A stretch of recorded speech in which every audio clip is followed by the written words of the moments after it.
यदि आप कर्ज में डूबे हुए हैं और आर्थिक तंगी से परेशान हैं, तो आपको सूर्य देव के इस महामंत्र का जाप अवश्य करना चाहिए। यह मंत्र बहुत ही शक्तिशाली और प्रभावशाली मंत्र है। इस मंत्र के नियमित 108 बार जाप करने मात्र से ही कर्ज में शीघ्र ही मुक्ति मिलती है, धन और संपत्ति में वृद्धि होती है, घर परिवार में सौभाग्य और शांति बनी रहती है। इस मंत्र से आप कर्ज मुक्त हो जाओगे, धन वृद्धि आपके जीवन में होने लगेगी। सूर्य भगवान बहुत ही दयालु हैं, वह अपने भक्तों की मनोकामनाओं को पूरी करते हैं। इस महामंत्र के नियमित 108 बार जाप करने से आपकी सभी मनोकामनाएं पूरी हो जाएंगी और आपके जीवन में धन की कोई भी कमी नहीं रहेगी। आप अपने जीवन में उन्नति प्राप्त करेंगे, आपको हमेशा सफलता ही प्राप्त होगी। इसलिए प्यारे भक्तों, इस मंत्र को साधारण समझने की गलती बिल्कुल भी ना करें। यह मंत्र बहुत ही प्रभावशाली मंत्र है। इस मंत्र का प्रभाव तुरंत ही दिखाई देने लगता है। अगर आप सच्ची श्रद्धा के साथ इस मंत्र का नियमित 108 बार जाप करेंगे तो आपका जीवन खुशियों से भर जाएगा और आपके जीवन में कभी भी धन की कमी नहीं आएगी। इसलिए प्यारे भक्तों, इस मंत्र का नियमित 108 बार जाप करें और पूरी श्रद्धा के साथ करें। अगर आप सूर्य देव का आशीर्वाद प्राप्त करना चाहते हैं तो इस वीडियो को लाइक और चैनल को सब्सक्राइब जरूर कर दीजिए और कमेंट बॉक्स में जय सूर्य देव अवश्य लिख दीजिए। तो चलिए भक्तों, मंत्र का जाप करना प्रारंभ करते हैं।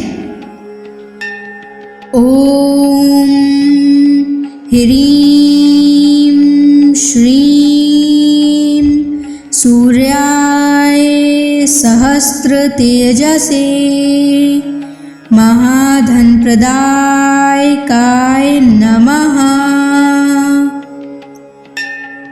ओम ह्रीं श्रीं सूर्याय सहस्र तेजसे महाधन प्रदायकाय नमः। ओम ह्रीं श्रीं सूर्याय सहस्र तेजसे महाधन प्रदायकाय नमः। ओम ह्रीं श्रीं सूर्याय सहस्र तेजसे महाधन प्रदायकाय नमः।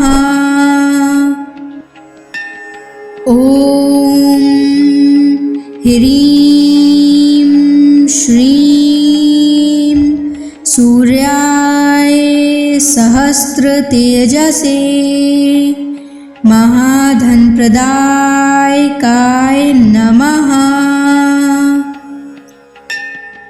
ओम ह्रीं श्रीं सूर्याय सहस्र तेजसे महाधन प्रदायकाय नमः। ओम ह्रीं श्रीं सूर्याय सहस्र तेजसे महाधन प्रदायकाय नमः। ओम ह्रीं श्रीं सूर्याय सहस्र तेजसे महाधन प्रदायकाय नमः। ओम ह्रीं श्रीं सूर्याय सहस्र तेजसे महाधन प्रदायकाय नमः। ओम ह्रीं श्रीं सूर्याय सहस्र तेजसे महाधनप्रदायकाय नमः। ॐ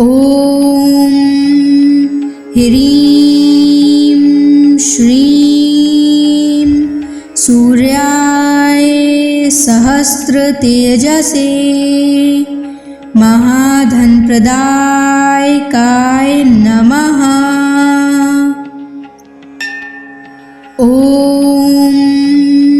ह्रीं श्रीं सूर्याय सहस्रतेजसे महाधनप्रदायकाय नमः।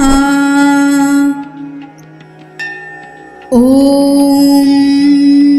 ह्रीं श्रीं सूर्याय सहस्रतेजसे महाधनप्रदायकाय नमः। ॐ ह्रीं श्रीं सूर्याय सहस्रतेजसे महाधनप्रदायकाय नमः। ॐ ह्रीं श्रीं सूर्याय सहस्रतेजसे महाधनप्रदायकाय नमः। ॐ ह्रीं श्रीं सूर्याय सहस्रतेजसे महाधनप्रदायकाय नमः। ॐ ह्रीं श्रीं सूर्याय सहस्रतेजसे महाधनप्रदायकाय नमः। ॐ ह्रीं श्रीं सूर्याय सहस्रतेजसे महाधनप्रदायकाय नमः। ॐ ह्रीं श्रीं सूर्याय सहस्रतेजसे महाधनप्रदायकाय नमः। ॐ ह्रीं श्रीं सूर्याय सहस्रतेजसे महाधनप्रदायकाय नमः। ॐ ह्रीं श्रीं सूर्याय सहस्रतेजसे महाधनप्रदायकाय नमः। ॐ ह्रीं श्रीं सूर्याय सहस्रतेजसे महाधनप्रदायकाय नमः। ॐ ह्रीं श्रीं सूर्याय सहस्रतेजसे महाधनप्रदायकाय नमः। ॐ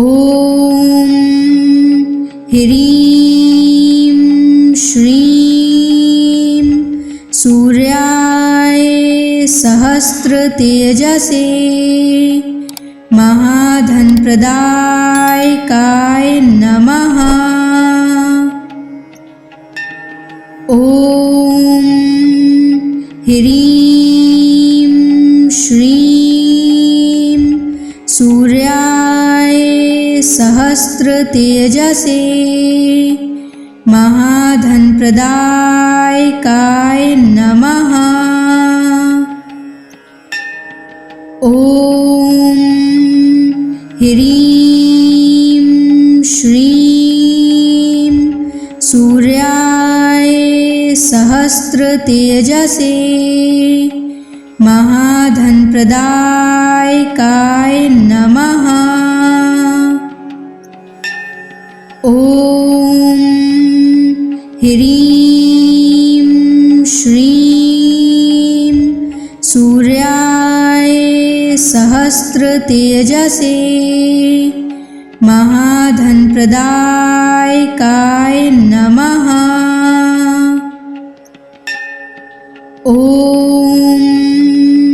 ह्रीं श्रीं सूर्याय सहस्रतेजसे महाधनप्रदायकाय नमः। ॐ ह्रीं श्रीं सूर्याय सहस्रतेजसे महाधनप्रदायकाय नमः। ॐ ह्रीं श्रीं सूर्याय सहस्रतेजसे महाधनप्रदायकाय नमः। ॐ ह्रीं श्रीं सूर्याय सहस्रतेजसे महाधनप्रदायकाय नमः। ॐ ह्रीं श्रीं सूर्याय सहस्रतेजसे महाधनप्रदायकाय नमः। ॐ ह्रीं श्रीं सूर्याय सहस्रतेजसे महाधनप्रदायकाय नमः। ॐ ह्रीं श्रीं सूर्याय सहस्रतेजसे महाधनप्रदायकाय नमः। ॐ ह्रीं श्रीं सूर्याय सहस्रतेजसे महाधनप्रदायकाय नमः। ॐ ह्रीं श्रीं सूर्याय सहस्रतेजसे महाधनप्रदायकाय नमः। ॐ ह्रीं श्रीं सूर्याय सहस्रतेजसे महाधनप्रदायकाय नमः। ॐ ह्रीं श्रीं सूर्याय सहस्रतेजसे महाधनप्रदायकाय नमः। ॐ ह्रीं श्रीं सूर्याय सहस्त्रतेजसे महाधनप्रदायकाय नमः। ॐ ह्रीं श्रीं सूर्याय सहस्त्रतेजसे महाधनप्रदायकाय नमः। ॐ ह्रीं श्रीं सूर्याय सहस्त्रतेजसे महाधनप्रदायकाय नमः। ॐ ह्रीं श्रीं सूर्याय सहस्त्रतेजसे महाधनप्रदायकाय नमः।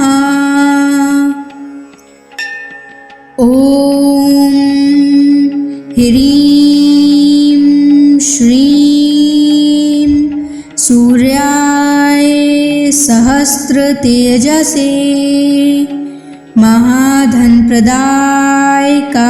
नमः। ॐ ह्रीं श्रीं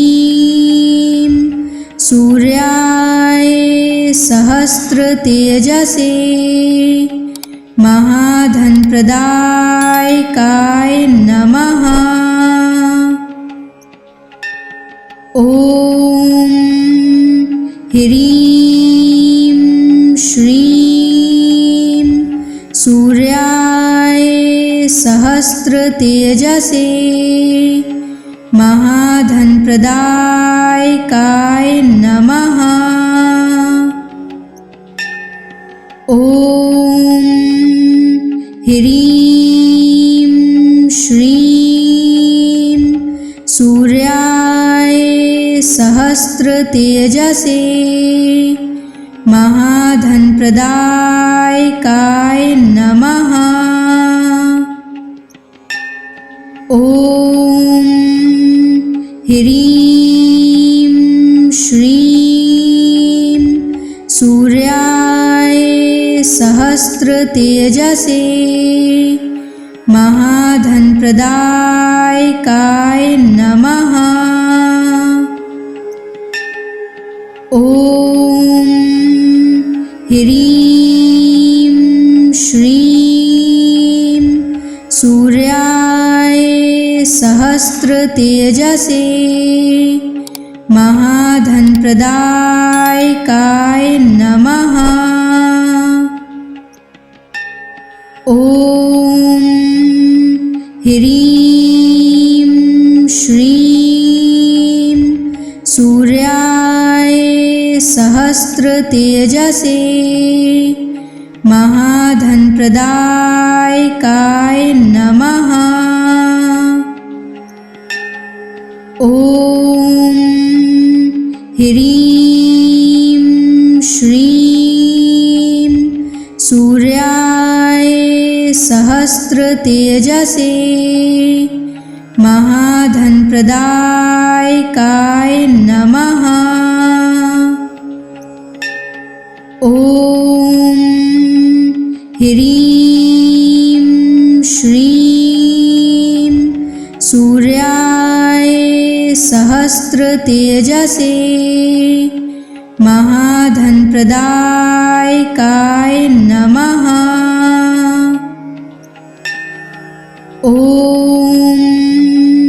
ह्रीं श्रीं सूर्याय सहस्त्रतेजसे महाधनप्रदायकाय नमः। ॐ ह्रीं श्रीं सूर्याय सहस्त्रतेजसे महाधनप्रदायकाय नमः।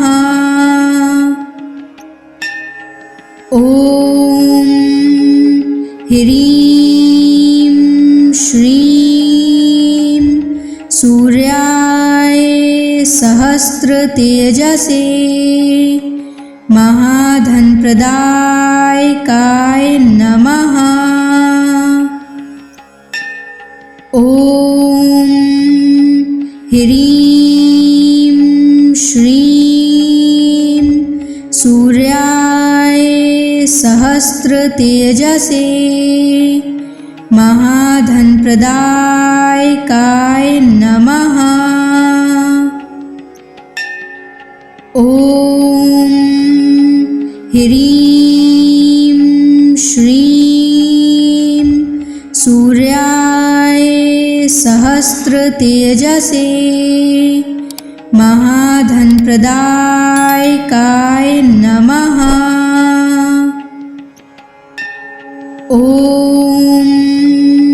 ह्रीं श्रीं सूर्याय सहस्रतेजसे महाधनप्रदायकाय नमः।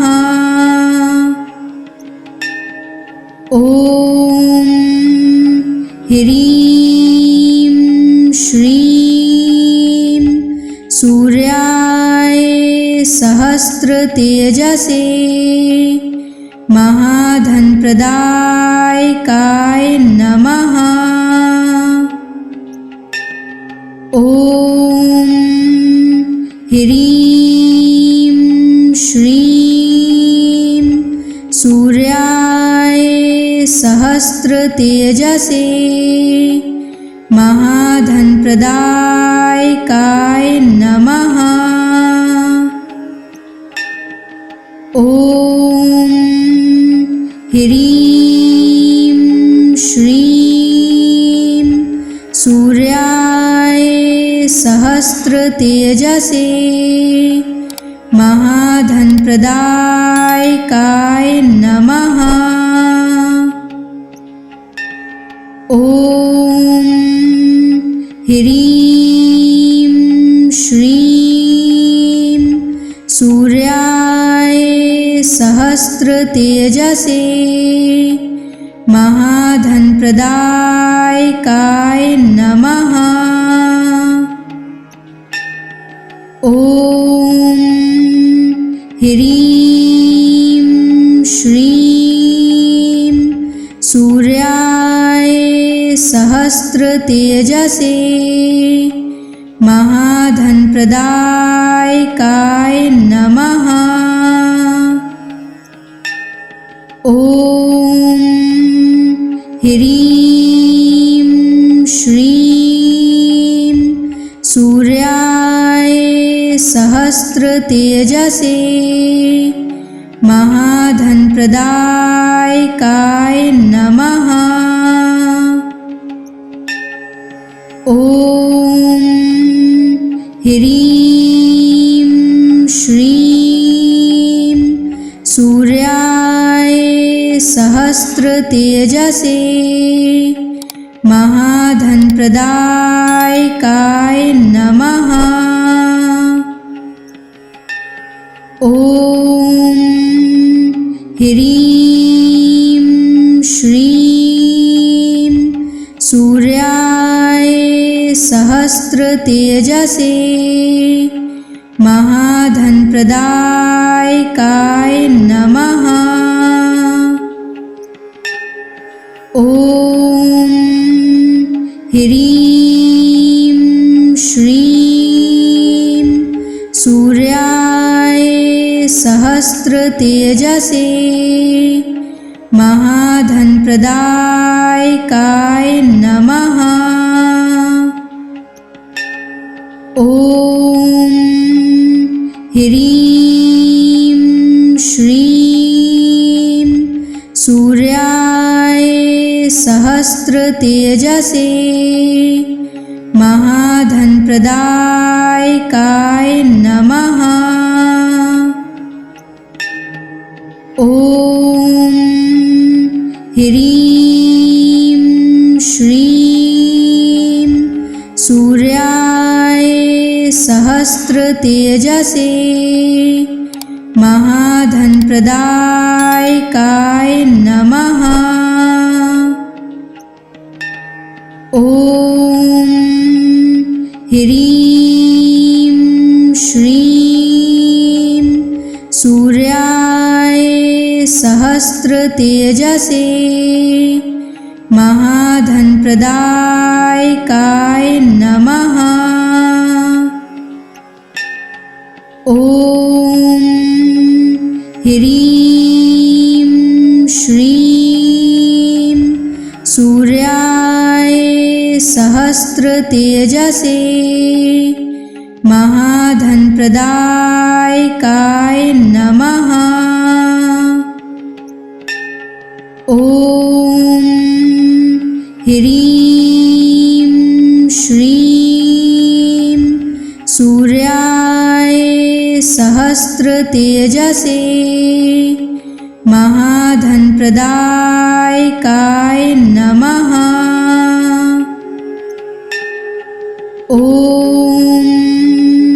ह्रीं श्रीं सूर्याय सहस्रतेजसे महाधनप्रदायकाय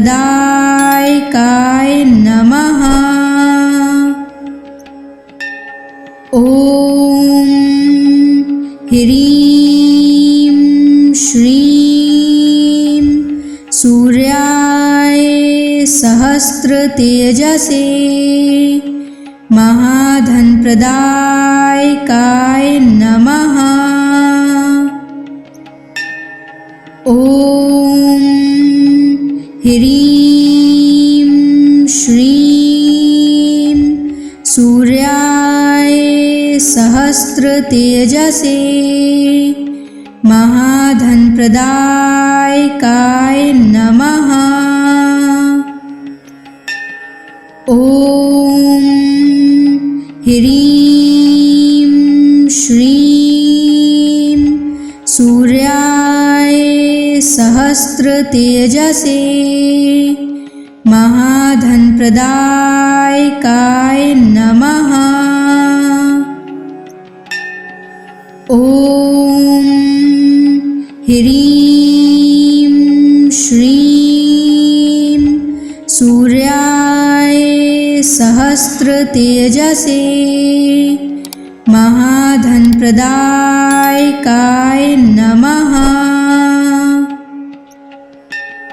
ॐ ह्रीं श्रीं सूर्याय सहस्रतेजसे महाधनप्रदायकाय नमः।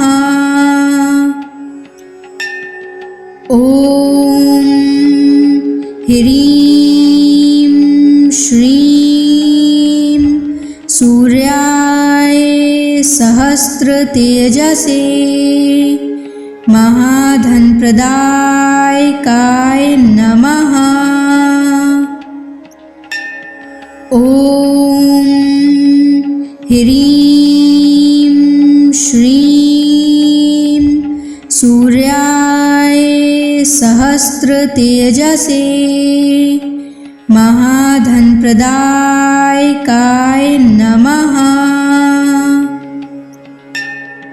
ॐ ह्रीं श्रीं सूर्याय सहस्रतेजसे महाधनप्रदायकाय नमः। ॐ ह्रीं श्रीं सूर्याय सहस्रतेजसे महाधनप्रदायकाय नमः। ॐ ह्रीं श्रीं सूर्याय सहस्रतेजसे महाधनप्रदायकाय नमः। ॐ ह्रीं श्रीं सूर्याय सहस्रतेजसे महाधनप्रदायकाय नमः। ॐ ह्रीं श्रीं सूर्याय सहस्रतेजसे महाधनप्रदायकाय नमः। ॐ ह्रीं श्रीं सूर्याय सहस्रतेजसे महाधनप्रदायकाय नमः। ॐ ह्रीं श्रीं सूर्याय सहस्रतेजसे महाधनप्रदायकाय नमः। ॐ ह्रीं श्रीं सूर्याय सहस्रतेजसे महाधनप्रदायकाय नमः। ॐ ह्रीं श्रीं सूर्याय सहस्रतेजसे महाधनप्रदायकाय नमः। ॐ ह्रीं श्रीं सूर्याय सहस्रतेजसे महाधनप्रदायकाय नमः। ॐ ह्रीं श्रीं सूर्याय सहस्रतेजसे महाधनप्रदायकाय नमः। ॐ ह्रीं श्रीं सूर्याय सहस्रतेजसे महाधनप्रदायकाय नमः। ॐ ह्रीं श्रीं सूर्याय सहस्रतेजसे महाधनप्रदायकाय नमः। ॐ ह्रीं श्रीं सूर्याय सहस्रतेजसे महाधनप्रदायकाय नमः। ॐ ह्रीं श्रीं सूर्याय सहस्रतेजसे महाधनप्रदायकाय नमः। ॐ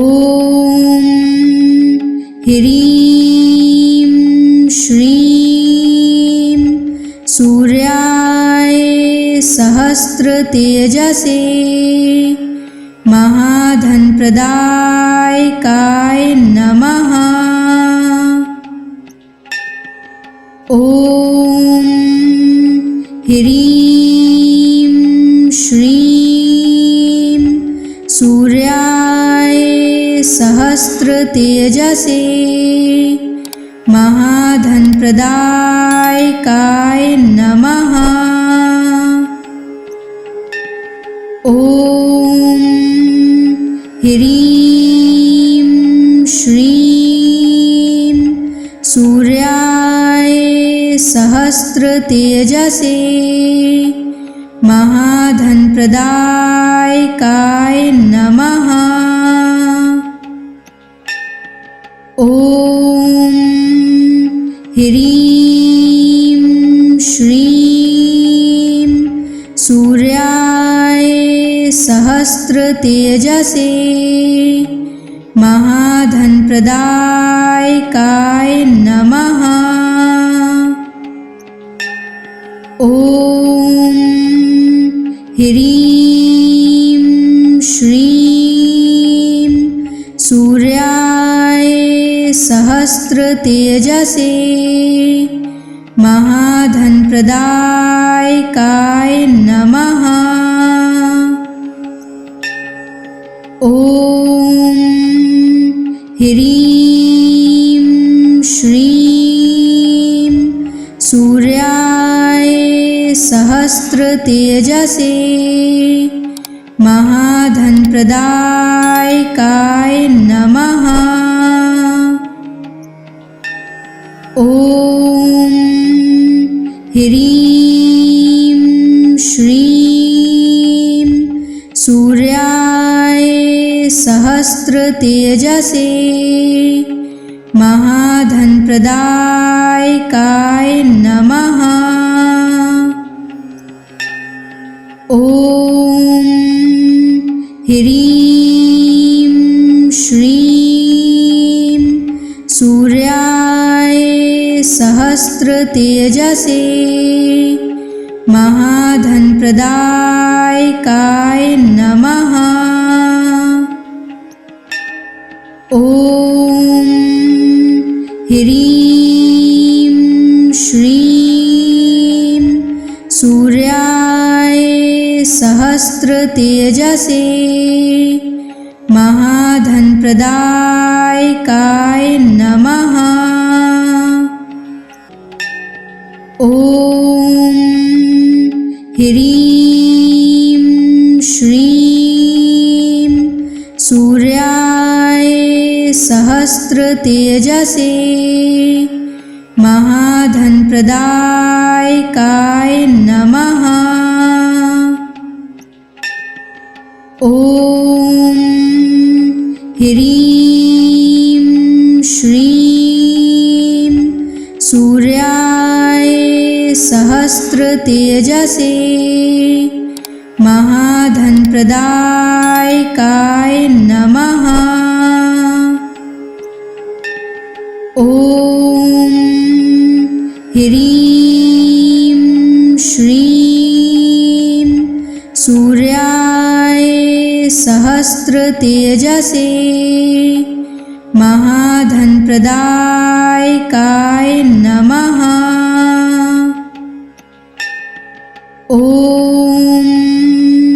ह्रीं श्रीं सूर्याय सहस्रतेजसे महाधनप्रदायकाय नमः। ॐ ह्रीं श्रीं सूर्याय सहस्रतेजसे महाधनप्रदायकाय नमः। ॐ ह्रीं श्रीं सूर्याय सहस्रतेजसे महाधनप्रदायकाय नमः। ॐ ह्रीं श्रीं सूर्याय सहस्रतेजसे महाधनप्रदायकाय नमः। ॐ ह्रीं श्रीं सूर्याय सहस्रतेजसे महाधनप्रदायकाय नमः। ॐ ह्रीं श्रीं सूर्याय सहस्रतेजसे महाधनप्रदायकाय नमः। ॐ ह्रीं श्रीं सूर्याय सहस्रतेजसे महाधनप्रदायकाय नमः। ॐ ह्रीं श्रीं सूर्याय सहस्रतेजसे महाधनप्रदायकाय नमः। ॐ ह्रीं श्रीं सूर्याय सहस्रतेजसे महाधनप्रदायकाय नमः। ॐ ह्रीं श्रीं सूर्याय सहस्रतेजसे महाधनप्रदायकाय नमः। ॐ ह्रीं श्रीं सूर्याय सहस्रतेजसे महाधनप्रदायकाय नमः। ॐ ह्रीं श्रीं सूर्याय सहस्रतेजसे महाधनप्रदायकाय नमः। ॐ ह्रीं श्रीं सूर्याय सहस्रतेजसे महाधनप्रदायकाय नमः। ॐ ह्रीं श्रीं सूर्याय सहस्रतेजसे महाधनप्रदायकाय नमः। ॐ ह्रीं श्रीं सूर्याय सहस्रतेजसे महाधनप्रदायकाय नमः। ॐ ह्रीं श्रीं सूर्याय सहस्रतेजसे महाधनप्रदायकाय नमः।